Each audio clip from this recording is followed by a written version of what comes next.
सलाम हिंदुस्तान दोस्तों, मैं हूं मोइन शम्सी। ये चैनल है माय हिंदी मैं उर्दू। आज मैं आपको रमन, नमन, लोकतंत्र और लोकतांत्रिक शब्दों के बारे में बताऊंगा। इनके अर्थ क्या हैं और इनको उर्दू में कैसे लिखते हैं और कैसे बोलते हैं ये बताऊंगा।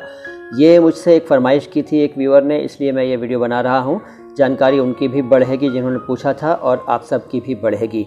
तो सबसे पहले बात करते हैं रमन की। रमन और रमण ये दोनों शब्द चलते हैं। उर्दू में लिखने का तरीक़ा है रे मीम नून, रे पर ज़बर और मीम पर ज़बर। और इसका अर्थ है खुश यानी प्रसन्न, और इसका एक अर्थ प्रेमी भी है और इसका एक अर्थ पति भी है। ठीक है। और इसके बाद है नमन। नमन शब्द का अर्थ होता है झुकना। उर्दू में लिखने के लिए नून पर ज़बर, मीम पर ज़बर और नून, नमन। लोकतंत्र के लिए लाम वाव काफ लोक और ते नून ते रे लोकतंत्र। इसका उर्दू में शब्द है जमहूरियत। जमहूरियत इसी से बना है लोकतांत्रिक। लोकतांत्रिक को लिखने के लिए लाम वाव काफ ते अलिफ नून ते रे और काफ लोकतांत्रिक। इसमें रे के नीचे ज़ेर लगा देंगे तो ज़्यादा अच्छा रहेगा। लोकतांत्रिक अर्थ है जमहूरी।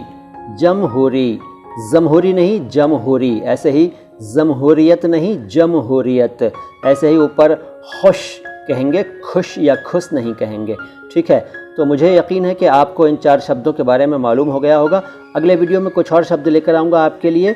तब तक के लिए मुझे यानी मोइन शम्सी को इजाज़त दीजिए और देखते रहिए हमारा चैनल माय हिंदी मैं उर्दू। इस वीडियो को लाइक कर दीजिए और अगर आपने हमारे चैनल को सब्सक्राइब नहीं किया है तो सब्सक्राइब कर दीजिए। सलाम हिंदुस्तान।